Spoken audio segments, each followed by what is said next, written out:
এ ভাই 200 টাকা তেল দে। পেট্রোল নেই ভাই। নেই? মাত্রই তো একজন নিয়ে গেল। নিয়ে গেছে কিন্তু এখন আর নেই ভাই।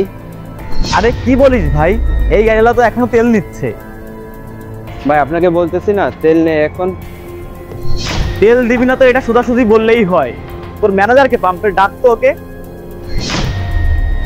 মনির ভাই, মনির ভাই। হ্যাঁ বল। তেল নেই। শুনছেন এবার? বড় আজব লোক তোরা, তুলে কেন রাখছি? বন্ধ করে দে তাহলে।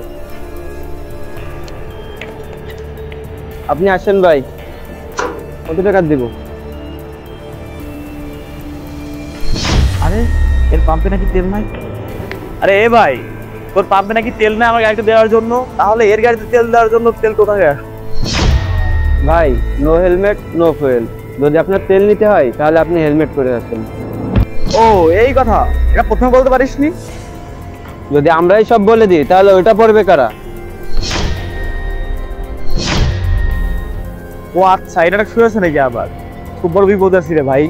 দে না একটু তেল ভরে, না হলে আমার গাড়িটা বন্ধ হয়ে যাবে। দে না ভাই। ভালো হবে, গাড়ি বন্ধ হয়ে যাবে, আপনার অ্যাক্সিডেন্ট তো আর হবে না।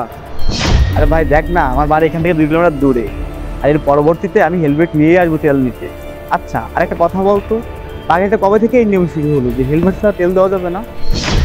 আরে ভাই আপনারা সরকারের সব নিয়মই তো মানেন, আর আমাদেরও তো কিছু দায়িত্ব আছে।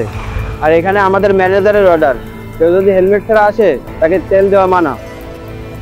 আরে ভাই সকাল সকাল আর কি নাটক শুরু করে দিছিস? বলছি তোরা বানাবি নাকি? সরকার আছে নাকি তোর ম্যানেজার? দেখুন ভাই, উনি যদি দিতে বলে তাহলে আমি তেল দিব।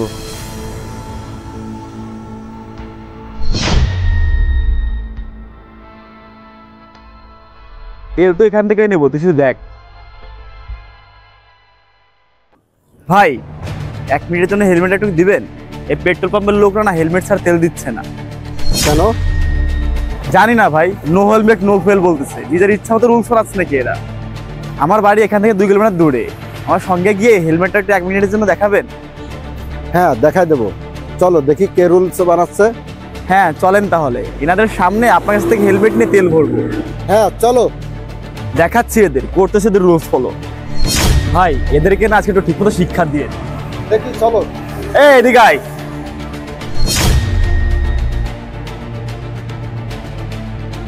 হ্যাঁ ভাই শুনলাম তোমরা নাকি হেলমেট ছাড়া তেল দিচ্ছ না। হ্যাঁ ভাই, এটা আমাদের ম্যানেজারের অর্ডার। কে তোমার ম্যানেজার? ডাকো ওকে। তোমরা তোমাদের যা মন চায় তাই করবা নাকি? মনির ভাই। হ্যাঁ মনির ভাই। হ্যাঁ ডাকো, কেউ?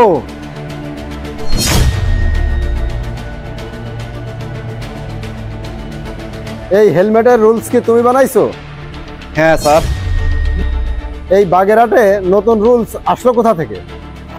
স্যার আমাদের পাম্পের এই নিয়ম, আপনি হেলমেট নিয়ে আসবেন আপনাকে তেল দিব, হেলমেট নিয়ে আসবেন না আপনাকে তেল দিব না। আরে ভাই এই লোকটি এতক্ষণ ধরে হয়রান হচ্ছে, আর তোমরা কি নাটক শুরু করেছো?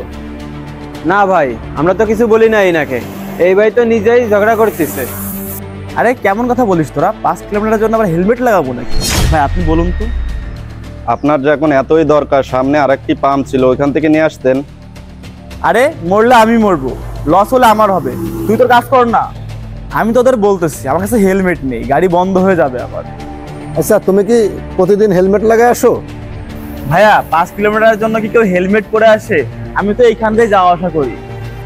এখন ক্ষতি তো তোর দ্বিগুণ হবে। আরে ক্ষতি আমার হবে না, ক্ষতি হবে তোদের। যে রুলস নেই সেই রুলস তোরা চালু করেছিস। রাজি হয়ে যা, রাজি হয়ে যা ভাই, আমার মুখ খোলাইস না। আরে কি মুখ্য কথা বলতেছিস তুই? তোর পেট্রোল পাম্প বন্ধ করে দিব। তুই যাকে এনেছিস না উনি ট্রাফিক পুলিশ।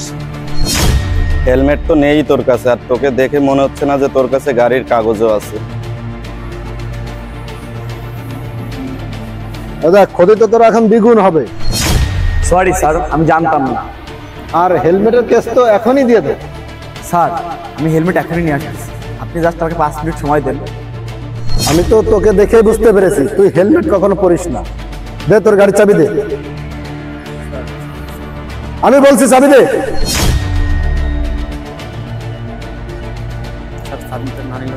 না না, চাবি দে, তুই চাবি দে, জলদি চাবি দে, চাবি দে, চাবি ছাড়, তুই তোর গাড়ির কাছে যা, দাঁড়া। অনেক ভালো কাজ করতেছো তোমরা। ধন্যবাদ স্যার। দেশের নাগরিকদের এটা দায়িত্ব, সরকার কোনো অ্যাকশন নিলে এটা সবাই মিলে পালন করতে হবে। তোমাদের জন্য অনেক গর্ব হচ্ছে, যাও তোমরা এখন তোমাদের কাজ করো। আচ্ছা স্যার। দেশের সকল তেলের পাম্পের ম্যানেজারদের কাছে আমার একটাই রিকোয়েস্ট, আপনারা এই আইনটি মেনে চলুন। বাইকার ভাইরা একটা জিনিস মাথায় রাখবেন, আপনার জন্য বাড়ি থেকেও অপেক্ষা করছে। হেলমেট পরে গাড়ি চালান, নিরাপদে বাড়িতে যান। একটি দুর্ঘটনা সারা জীবনের কান্না।